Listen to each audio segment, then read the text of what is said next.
Jennifer Garner is stronger than you think she is.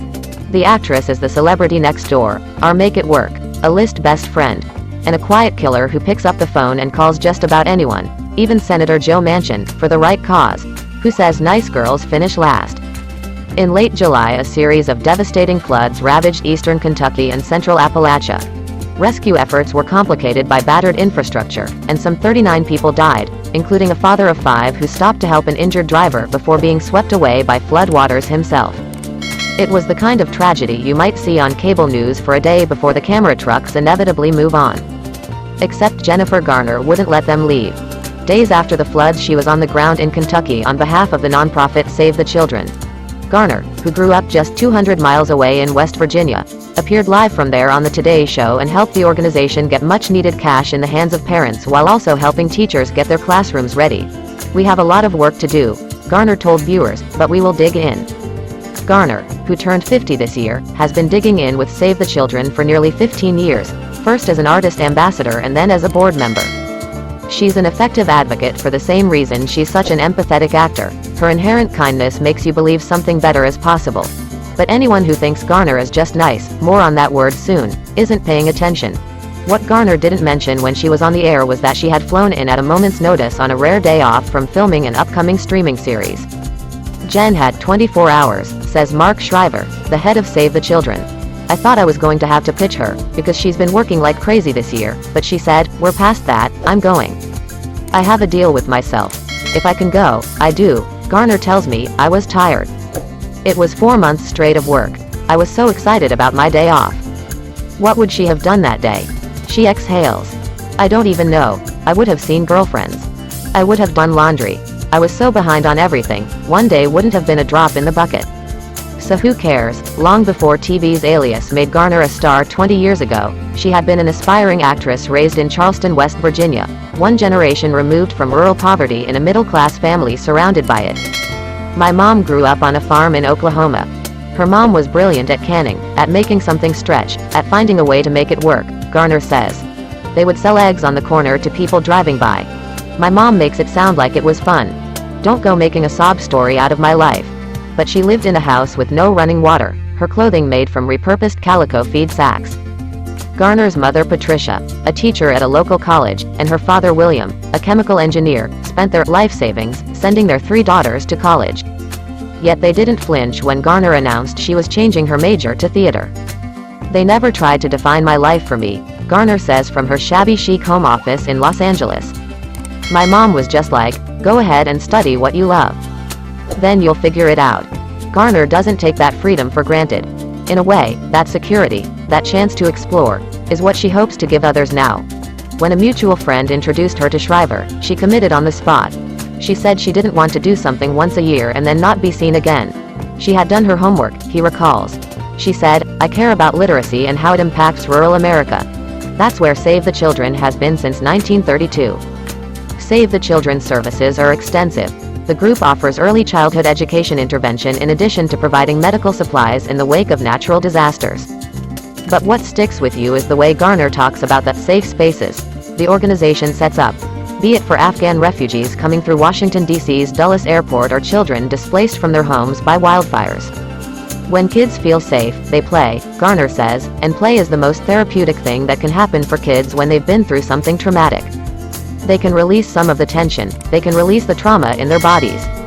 None of this is purely about politics. Who cares about what side of the aisle? You can't tell me you believe kids shouldn't have more opportunities.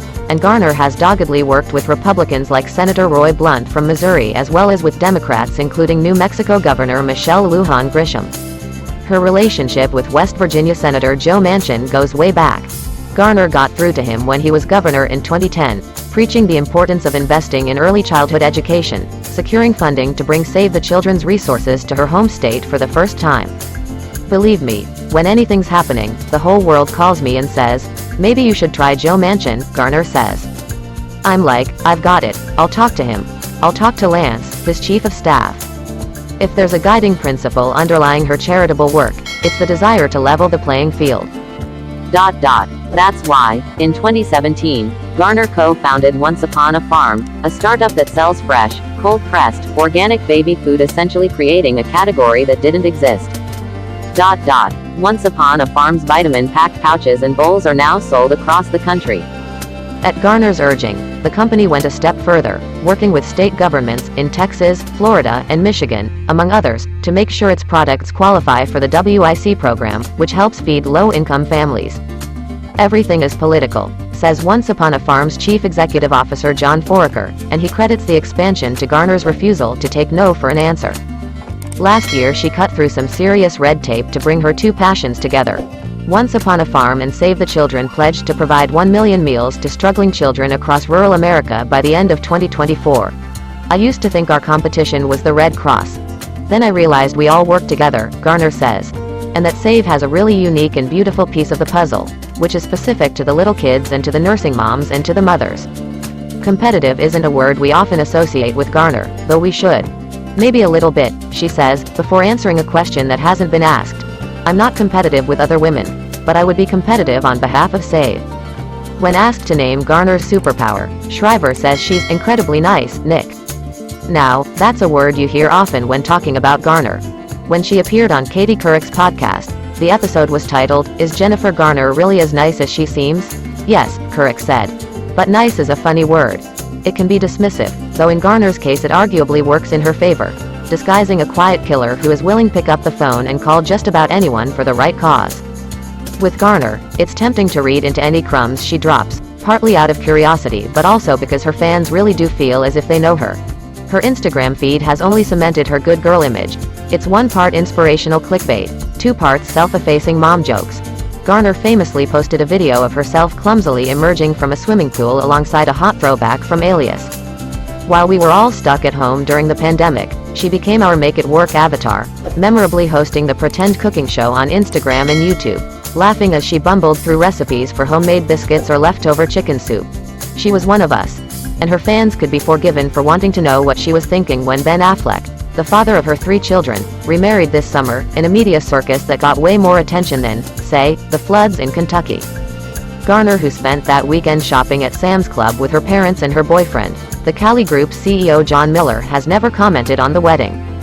Why would she? You don't testify before state legislators to fight for your children's privacy, as Garner did in favor of Senate Bill 606 a decade ago, alongside Halle Berry, only to put their father on blast. Addressing that word, nice, she says, I have no reason not to be nice. My life is lovely. But, she adds, I'm not always just nice. I can also be salty, and I can be taciturn, or I can be really serious about what I want to get done.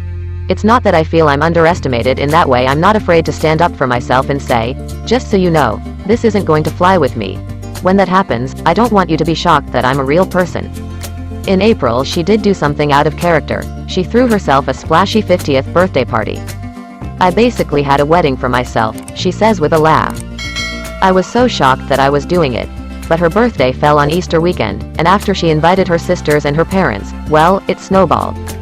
Just let the record show she also asked her guests to fill 5,000 backpacks each with enough food to feed a family of 4 for a program called Blessings in a Backpack. I put everyone to work, she says. And then they danced to Rocky Top by the Osborne Brothers. There were other reasons to celebrate. Earlier this year Once Upon a Farm closed a $52 million Series D round of financing. Foraker, who grew the organic brand Annie's into a powerhouse, had said he'd never run another startup, but he was lured in by Garner's excitement. And after having taken some time away to raise her children, Garner just wrapped her first starring role on TV in 7 years. The last thing he told me is about a woman whose husband disappears on the same day his office is raided by the feds, leaving her to put the clues together. Garner lobbied hard for the role, admitting she wrote producer Reese Witherspoon long emails in the middle of the night. When asked what made this character worth fighting for, she tells me, she's stronger than she thinks she is. Suddenly I wondered if Garner has some unfinished business with Hollywood. I don't know, she says, genuinely thinking about it. Because I'm not ambitious in that way. Do I feel I'm owed some kind of accolades or something? Not really. I've kind of played it differently. How lucky am I that I've gotten to work all this time and raise a family? It's more that the work truly comes from a place of love. I love being with a crew. I love being part of a crew. And I love when I get to be on set. It's different from anywhere else. It's just mine. By all accounts, Garner is a leader on set and never anything but prepared, and that discipline extends to her philanthropic work. When she's visiting homes, she's taking notes about what they need, Shriver says. She'll then follow up with me. Are we providing more diapers to mothers who are expecting? Did we follow up with the issues that the senator brought up? She's on it. And she badgers, in the best sense of the word. Maybe, it occurs to me, we've had it wrong all this time. Maybe nice girls finish first. If you look at the way Save the Children spends money, if you look at our ratings, if you look at the 3-year-olds who have been in our home visitation programs for 3 years versus their neighbors who have not had that same intervention, Garner says, almost running out of breath, the kids in our programs test in line with middle-class kids in the rest of the country. She apologizes for her long-winded answers, as if that were a thing we needed to hear. I treat Save the Children like a job, and it's a job I take as seriously as any job. I mean, how you do anything is how you do everything.